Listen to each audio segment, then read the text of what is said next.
Good day, everyone. I'm Jovelyn B. Martino, and I'm your English teacher for today. Okay? Good morning, class. Good morning, Miss Martino. Okay, please all stand for our prayer. Mr. Abella, can you please lead the prayer? Yes. Father, the Son, the Holy Spirit, Amen. Our Father who art in heaven, hallowed be thy name, thy kingdom come, thy will be done. Okay? Father, the Son, the Holy Spirit, Amen. Okay. Again, good morning, class. Good morning, Miss Martino. Okay. Before you sit, can you please pick up some pieces of papers under your chairs? Then arrange your chairs properly. Who is your president here? Okay. Yes, Mr. Tabian. Will you check the attendance for me, then submit it to me later? Okay. Thank you.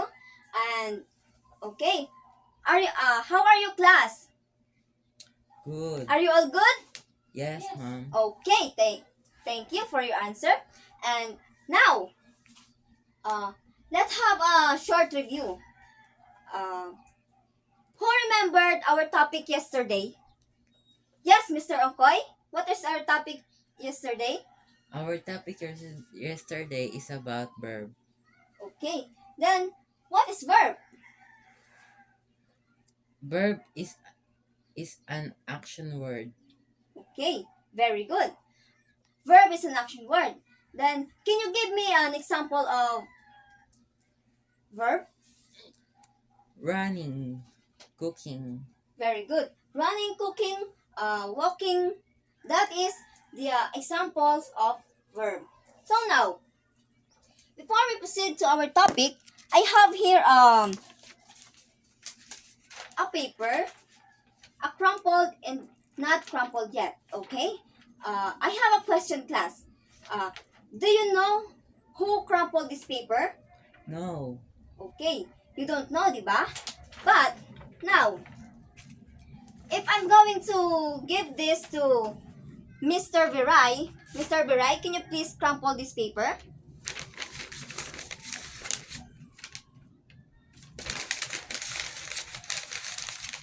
Okay, thank you. Now, do you know who crumpled this paper, class?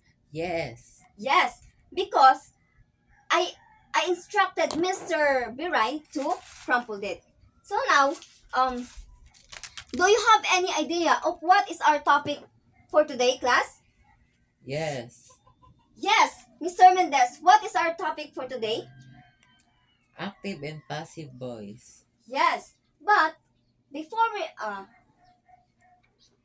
before we are going to active and passive voice, let me read the objectives first.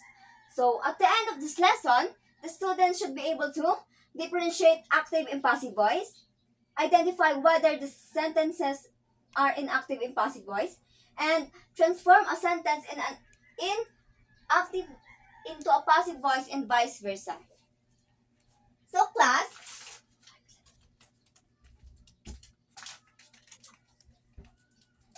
in English grammar, we have two types of voice.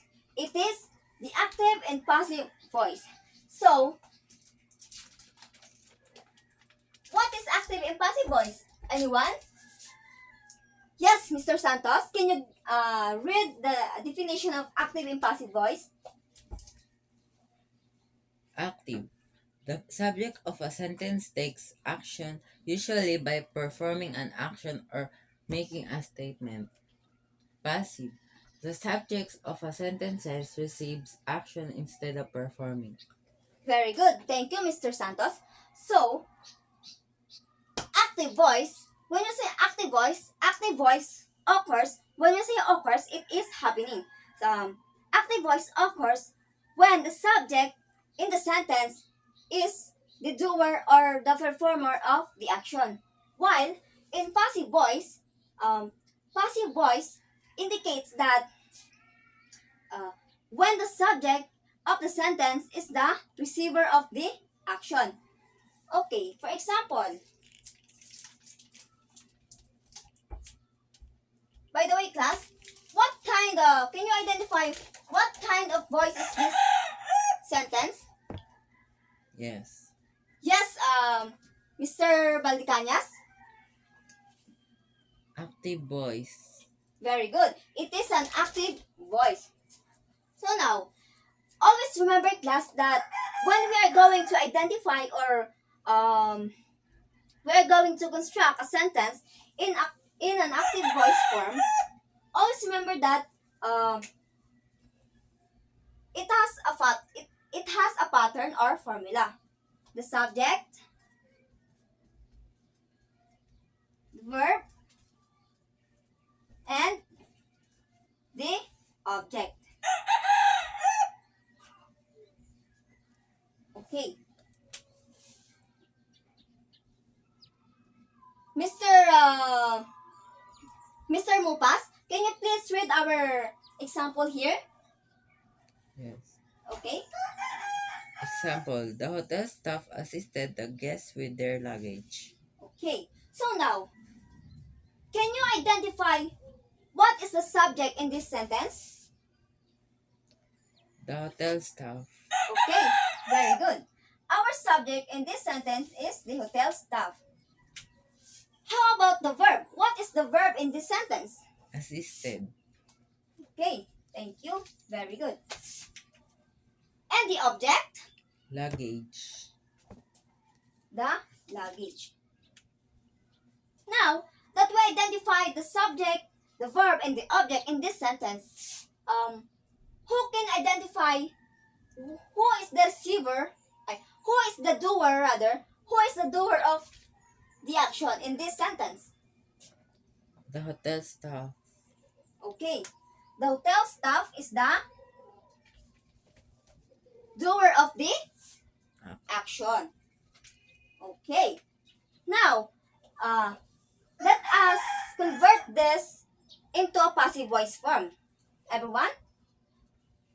Yes, Mr. Abuela, can you please convert this into passive voice form? Yes. Okay. The guest luggage was assisted by the hotel staff. The guest luggage was Assisted assisted by the hotel staff. by the hotel staff. Okay.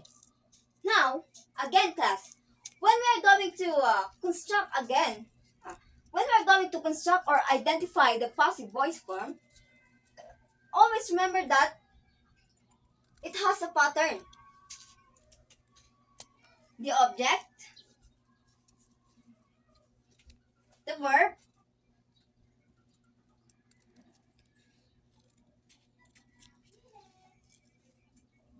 and the subject.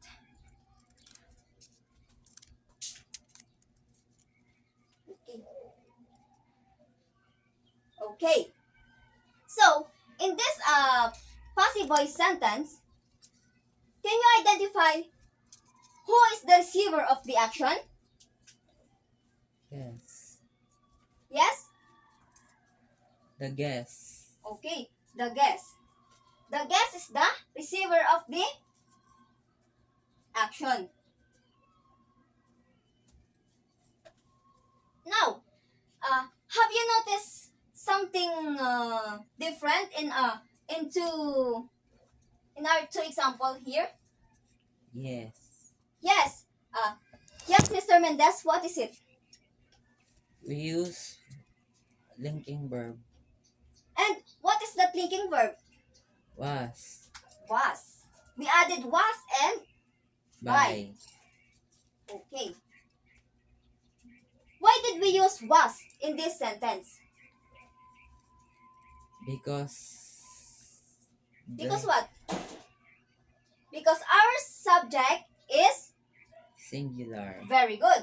Our subject is singular. That's why we use was linking verb. Okay. Understand, class? Yes. Okay. Now, let's have another example.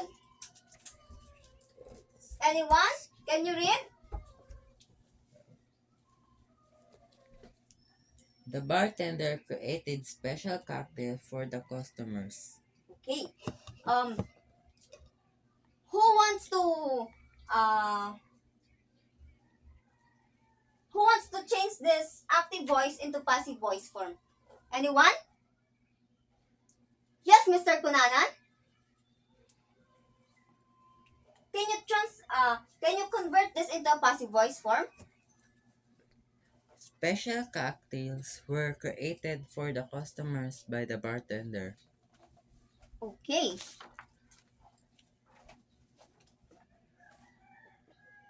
What is it again?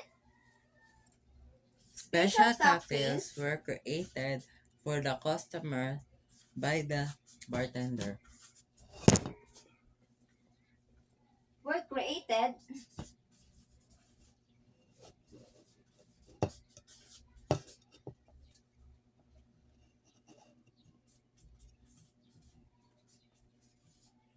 customer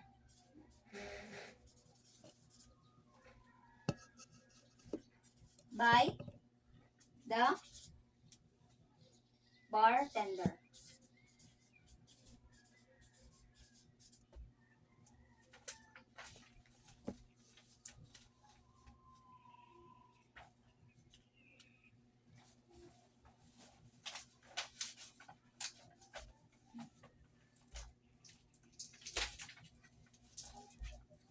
Okay. Now that you know the active and passive voice form, let's have an activity.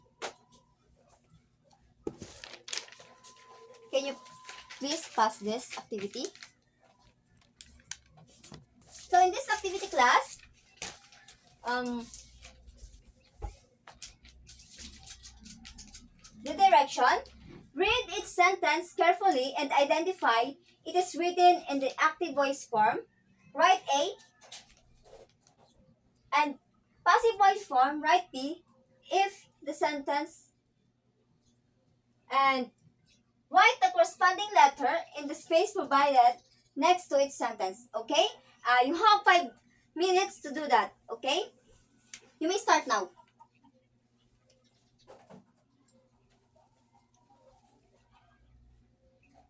Okay. Are you done, class? Yes. Okay. Can you please pass your papers? So, for your assignment class, construct at least 5 sentences of active voice and convert it into a passive voice form. After you convert it into passive voice, identify the doer of the action and the receiver of the action. Understand? Yes, mom. Okay. Do you have any questions? No. Clarifications? No. Okay. Goodbye, class. Goodbye, Miss Martino. Okay. Goodbye.